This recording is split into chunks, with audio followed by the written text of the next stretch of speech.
प्रिय विद्यार्थियों, मैं रेखा वैष्णव आज आपको आपकी पाठ्य पुस्तक पसंद का चैप्टर नंबर 6 रक्त और हमारा शरीर निबंध पढ़ाने वाली हूँ। इस निबंध के लेखक यतीश अग्रवाल है। इस निबंध में बताया गया है कि रक्त हमारे शरीर के लिए कितना आवश्यक है और रक्त में कौन कौन से कण पाए जाते हैं तथा रक्तदान करना किसी को जीवन दान देना है। इस सब के बारे में इस निबंध में बताया गया है। चलिए निबंध शुरू करते हैं। दिव्या अनिल की छोटी बहन है। यूँ तो वह शुरू से ही कमज़ोर है, लेकिन इधर कुछ दिनों से उसे हर समय थकान महसूस होती रहती है। मन किसी काम में नहीं लगता। भूख भी पहले से कम हो गई है। अस्पताल में उसे डॉक्टर ने देखा तो कहा, लगता है दिव्या के शरीर में रक्त की कमी हो गई है, जांच कराकर देखते हैं। ये कहकर उन्होंने दिव्या को रक्त की जांच के लिए पास के एक कमरे में भेज दिया। वहाँ अनिल को अपनी ही जान पहचान की डॉक्टर दीदी दिखाई दी। डॉक्टर दीदी ने कहा, कहो अनिल, कैसे आना हुआ? अनिल ने बताया कि डॉक्टर ने दिव्या को खून की जांच के लिए आपके पास भेजा है। दिव्या अनिल की छोटी बहन है। उसको काफ़ी समय से थकान महसूस हो रही थी, तो डॉक्टर ने उसे रक्त की जांच कराने के लिए कहा। तो डॉक्टर दीदी के पास अनिल दिव्या को रक्त की जांच के लिए लेके गया। इतना सुनते ही डॉक्टर दीदी ने दिव्या की उंगली से रक्त की कुछ बूंद एक छोटी सी शीशी में डाल दी और स्लाइड पर लगा दी। डॉक्टर दीदी ने क्या करा कि उसकी उंगली में से रक्त की कुछ बूंदें निकाली और स्लाइड पर लगा दी। स्लाइड क्या होती है? कांच का एक आयताकार टुकड़ा होता है जिस पर जांच करने के लिए रक्त को डाला जाता है और सूक्ष्मदर्शी के द्वारा देखा जाता है। सूक्ष्मदर्शी मतलब माइक्रोस्कोप के द्वारा देखा जाता है। तो डॉक्टर दीदी ने क्या किया, उसकी उंगली में से रक्त को निकाला और स्लाइड पर लगा दिया। फिर अनिल से बोली, अनिल, तुम कल अस्पताल से रिपोर्ट ले जाना। अगले दिन अस्पताल पहुंचकर अनिल ने डॉक्टर दीदी के कमरे के दरवाजे पर दस्तक दी। भीतर से आवाज़ आई, आ जाओ। अनिल ने कमरे में प्रवेश किया तो पाया डॉक्टर दीदी सूक्ष्मदर्शी द्वारा एक स्लाइड की जांच करे। सूक्ष्मदर्शी मतलब माइक्रोस्कोप, जिससे छोटी चीज़ों को हम बड़ा देख सकते हैं। दीदी के इशारे से वो पास खड़ी एक कुर्सी पर बैठ गया। स्लाइड की जांच पूरी होने पर डॉक्टर दीदी ने साबुन से हाथ धोए और तौलिए से पोंछती हुई बोली, अनिल, दिव्या को एनीमिया है। चिंता की बात नहीं है, कुछ दिन दवा लेगी तो ठीक हो जाएगी। एनीमिया मतलब जब हमारे शरीर के अंदर रक्त की कमी हो जाती है तो उसे एनीमिया बोला जाता है। अनिल के मन में जिज्ञासा हुई। जिज्ञासा मतलब जानने की इच्छा। वह बोला, दीदी, एक सवाल पूछूं? हाँ हाँ, क्यों नहीं, डॉक्टर दीदी ने कहा। एनीमिया से आपका क्या मतलब है दीदी? उसने पूछा। ये जानने के लिए तुम्हें रक्त के बारे में जानना होगा। जब अनिल ने डॉक्टर दीदी से सवाल किया कि एनीमिया क्या होता है, तो डॉक्टर दीदी ने बोला, एनीमिया की जानकारी से पहले तुम्हें हमारे शरीर में जो रक्त होता है उसके बारे में जानना होगा। फिर बोली, अनिल, देखने में रक्त लाल द्रव्य के समान दिखता है। द्रव्य मतलब लिक्विड। ये हम सभी को पता है कि जो रक्त है, खून है, वह लाल द्रव्य के समान दिखता है, किंतु यदि इसे हम सूक्ष्मदर्शी द्वारा देखें तो ये भानुमति के पिटारे से कम नहीं है। मतलब इसमें बहुत सारी चीज़ें हैं।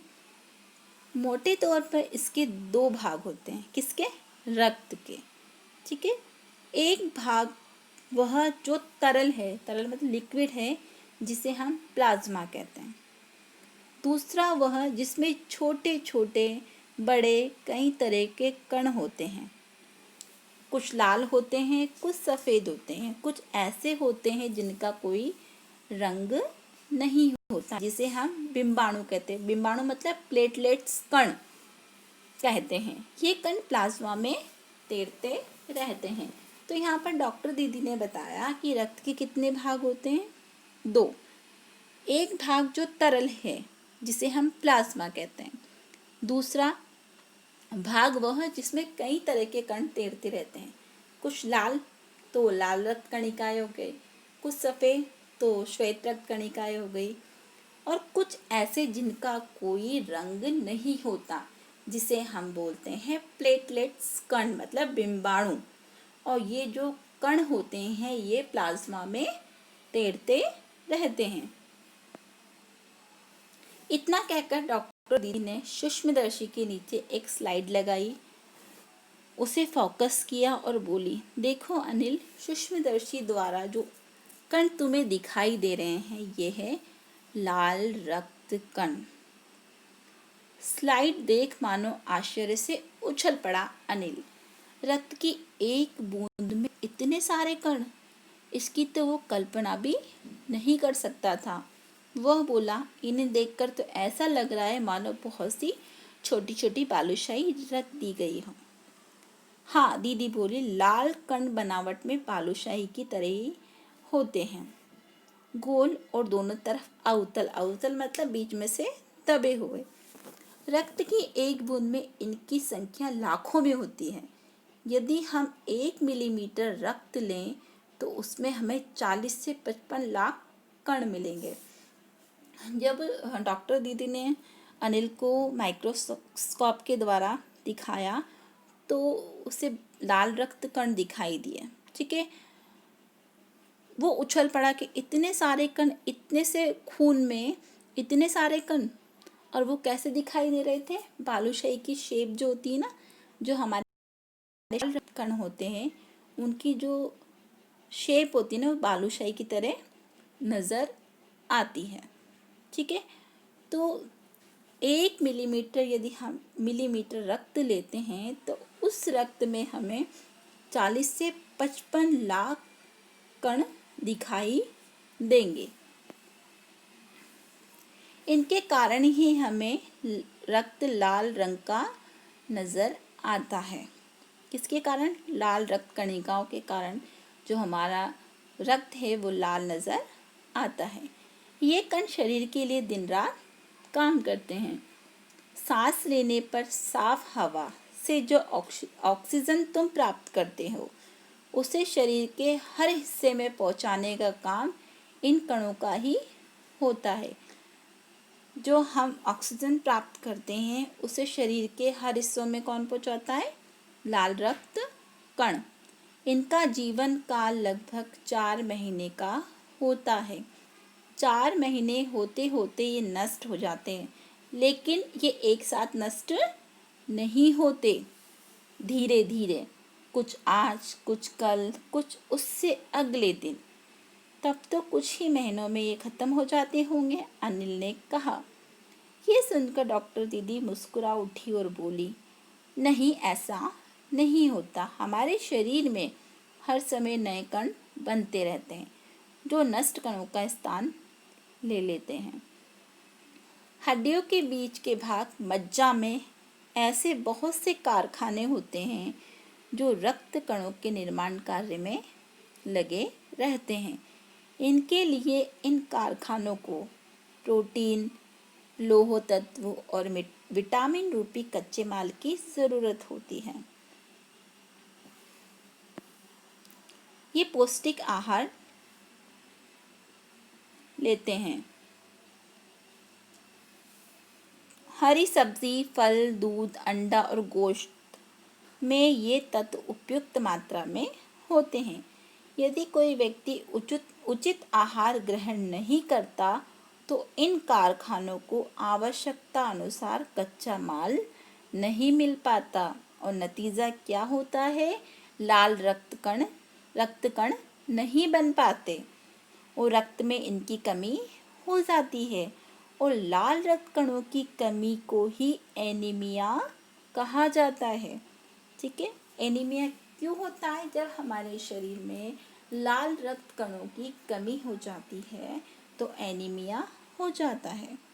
तो क्या संतुलित आहार लेने मात्र से हम एनीमिया से बचे रह सकते हैं? अनिल ने सवाल किया। दीदी बोली, हाँ, ये कहना काफ़ी हद तक सही होगा। यूँ तो एनीमिया बहुत से कारणों से हो सकता है, किंतु हमारे शरीर में इसका सबसे बड़ा कारण पौष्टिक आहार की कमी है। इसके अलावा इस रोग का एक और बड़ा कारण है पेट में कीड़ों का हो जाना। ये कीड़े प्राय दूषित जल और खाद्य पदार्थ द्वारा हमारे शरीर में प्रवेश करते हैं। डॉक्टर दीदी ने बताया कि एनीमिया का महत्वपूर्ण कारण तो पौष्टिक आहार की कमी होना है। इसके अलावा एक और बहुत बड़ा कारण है कि पेट में कीड़ों का हो जाना। जो पेट में कीड़े होते हैं ये हमारे शरीर में दूषित जल द्वारा प्रवेश कर जाते हैं और दूषित खाद्य पदार्थों द्वारा हमारे शरीर में प्रवेश कर जाते हैं। अतः इनसे बचने के लिए ये आवश्यक है कि हम पूरी सफाई से बनाए गए खाद्य पदार्थों को ही ग्रहण करें। भोजन करने से पूर्व अच्छी तरह से हाथों को धो लें और साफ पानी पिएं।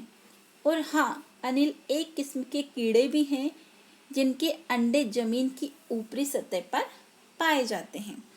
इन अंडों से उत्पन्न हुए लार्वे त्वचा के रास्ते से शरीर में प्रवेश कर जाते हैं और आंतों में अपना घर बना लेते हैं।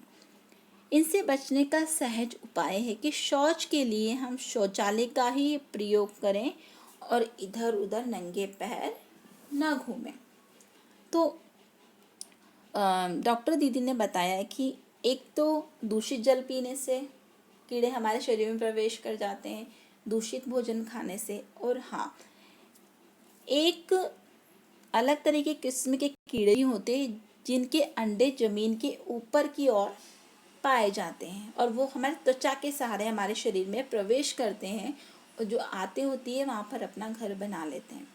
तो हमें क्या करना है कि शौच के लिए शौचालय का ही प्रयोग करना है और नंगे पैरों से इधर उधर नहीं घूमना। अपने पैरों को हाथों को अच्छे से वॉश करना है, धोना है। दीदी, ये तो बहुत ही महत्वपूर्ण बात बताई आपने। अनिल बोला। वो पल भर सोच में डूबा रहा, फिर बोला, आपने बताया था कि रक्त में सफ़ेद कण और बिंबाणु भी होते हैं। शरीर में उनका क्या काम है? लाल रक्त कणों का क्या काम है? शरीर के प्रत्येक हिस्से में ऑक्सीजन पहुंचाने का कार्य लाल रक्त कण करता है। अब आगे बढ़ते हैं। सफ़ेद रक्त कण और बिंबाणु का हमारे शरीर में क्या कार्य है? दीदी बोली, सफ़ेद कण वास्तव में हमारे शरीर के वीर सिपाही हैं। वीर सिपाही मतलब हमारे शरीर की वो रक्षा करते हैं। जब रोगाणु शरीर पर धावा बोलने की कोशिश करते हैं तो सफ़ेद कण उनसे डटकर मुकाबला करते हैं। कि जब हमारे शरीर पे रोगाणु अटैक करता है तो जो सफ़ेद रक्त कण होते हैं वह उनसे वीर सिपाही की तरह लड़ते हैं। जहाँ तक संभव हो पाता है वह रोगाणुओं को भीतर हमारे शरीर के अंदर प्रवेश नहीं करने देते। संक्षेप में यूँ मान लो कि बहुत से रोगों से हमारी रक्षा करते हैं। जो हमारे शरीर के अंदर श्वेत रक्त कणिकाएँ हैं, सफ़ेद कण हैं, वह विभिन्न प्रकार के रोगों से हमारी रक्षा करते हैं। ठीक है। और बिंबाणुओं का काम है कि चोट लगने पर रक्त जमाव क्रिया में मदद करना। जब चोट लग जाती है तो रक्त को रोकने में बिंबाणु हमारी मदद करते हैं। रक्त के तरल भाग प्लाज्मा में एक विशेष किस्म की प्रोटीन होती है जो रक्त वाहिका की कटी फटी दीवार में मकड़ी के जाले के समान एक जाला बुन देती है। बिंबाणु इस जाले से चिपक जाते हैं और इस तरह दीवार में आई दरारें भर जाती है जिससे रक्त बाहर निकलना बंद कर देता है। अनिल बोला, दीदी लेकिन घाव गहरा हो तब तो खून बहता ही चला जाता है। हाँ, ऐसे समय में उस व्यक्ति को जल्दी से डॉक्टर के पास ले जाना चाहिए। ज़रूरत समझने पर ऐसी स्थिति से निपटने के लिए कुछ टाँके भी लगाने पड़ सकते हैं, किंतु डॉक्टर के पास पहुंचने तक के समय में चोट के स्थान पर कसकर एक साफ कपड़ा बांध देना चाहिए। दबाव पड़ने से रक्त का बहना कम हो जाता है, जो उस व्यक्ति के लिए काफ़ी लाभप्रद सिद्ध हो सकता है। किंतु अगर बहुत अधिक रक्त बह जाए तो उसे रक्त चढ़ाने की ज़रूरत भी पड़ सकती है, दीदी ने समझाते हुए कहा। अनिल ने कहा, क्या ऐसे समय में किसी भी व्यक्ति का खून काम आ सकता है? अब जब दीदी ने अनिल ने पूछा कि यदि घाव गहरा हो तो हमें क्या करना चाहिए, तो डॉक्टर दीदी ने बताया कि फटाफट उसे डॉक्टर के पास ले जाना चाहिए, लेकिन उससे पहले यदि रक्त ज़्यादा बह रहा हो तो उस स्थान पर साफ कपड़ा कसकर बांध देना चाहिए, क्योंकि दबाव पड़ने से जो रक्त है वह कम हो जाता है, जो उसके लिए काफ़ी अच्छा होता है। और पर यदि रक्त ज़्यादा बह जाता है तो उसे रक्त चढ़ाने की ज़रूरत भी पड़ सकती है। तो अनिल ने पूछा कि किसी भी व्यक्ति को किसी का भी ब्लड चढ़ाया जा सकता है? दीदी बोली, अनिल, हर किसी का रक्त एक सा नहीं होता। कुछ विशेष गुणों के आधार पर रक्त को 4 भागों में बांट दिया गया है। जरूरतमंद व्यक्ति के रक्त समूह की जांच करने के बाद उसे उसी रक्त समूह का रक्त चढ़ाया जाता है। जो उसका रक्त समूह होता है, रक्त समूह मतलब ब्लड ग्रुप जो होता है, उसी ब्लड ग्रुप का उसको रक्त चढ़ाया जाता है। लेकिन जरूरत के समय यदि उस रक्त समूह का कोई व्यक्ति मिले ही नहीं, तब अनिल ने पूछा। ऐसी आपात स्थिति के लिए ब्लड बैंक बनाए गए हैं। प्राय हर बड़े बड़े अस्पताल में इस तरह के बैंक होते हैं, जहां सभी प्रकार के रक्त समूह का रक्त तैयार रखा जाता है। किंतु इन ब्लड बैंकों में रक्त का भंडार सुरक्षित रहे, इसके लिए यह आवश्यक है कि हम समय समय पर रक्तदान करते रहें, दीदी ने कहा। अब जब दीदी ने बताया कि उस रक्त समूह का व्यक्ति यदि मिल जाता है तो उसे उस व्यक्ति को ब्लड चढ़ा दिया जाता है। लेकिन जब अनिल ने सवाल किया कि यदि वो व्यक्ति नहीं मिले तो फिर इस स्थिति में क्या है? इस स्थिति में ब्लड बैंक बनाए गए हैं और हर बड़े बड़े अस्पताल में इस तरह के ब्लड बैंक होते हैं, जहाँ से उस रक्त समूह का रक्त प्राप्त किया जा सकता है। अनिल पूछता है, क्या मैं भी रक्तदान कर सकता हूँ? अनिल ने पूछा। नहीं, अभी तुम छोटे हो। रक्तदान करने के लिए 18 वर्ष से अधिक उम्र के स्वस्थ व्यक्ति ही रक्तदान कर सकते हैं। एक समय में उनसे लगभग 300 मिलीलीटर रक्त ही लिया जा सकता है। ठीक है, 18 वर्ष से अधिक उम्र का स्वस्थ व्यक्ति ही रक्तदान कर सकता है। एक समय में 300 मिलीलीटर रक्त ही लिया जा सकता है। प्राय ये समझा जाता है कि रक्तदान करने से कमजोरी हो जाती है, किंतु ये विचार बिल्कुल निराधार है। हमारा शरीर इतना रक्त तो कुछ ही दिनों में बना लेता है। वैसे भी शरीर में लगभग 5 लीटर खून होता है। इसमें से यदि कुछ रक्त किसी जरूरतमंद व्यक्ति के लिए जीवन दान बन जाए तो इससे बड़ी बात क्या होगी, दीदी समझाते हुए बोली। फिर तो बड़ा होने पर मैं नियमित रूप से रक्तदान किया करूँगा, अनिल ने कहा। शाबाश अनिल, डॉक्टर दीदी ने अनिल की पीठ ठोकते हुए कहा। तो आज हमने इस निबंध में रक्त और हमारे शरीर के बारे में पढ़ा कि रक्त में कितने तरह के कण होते हैं, कौन कौन से कण पाए जाते हैं, रक्त के कितने भाग होते हैं और रक्तदान करना किसी को जीवन दान देना होता है। तो आज हमने इस निबंध में रक्त के बारे में संपूर्ण जानकारी प्राप्त की। धन्यवाद।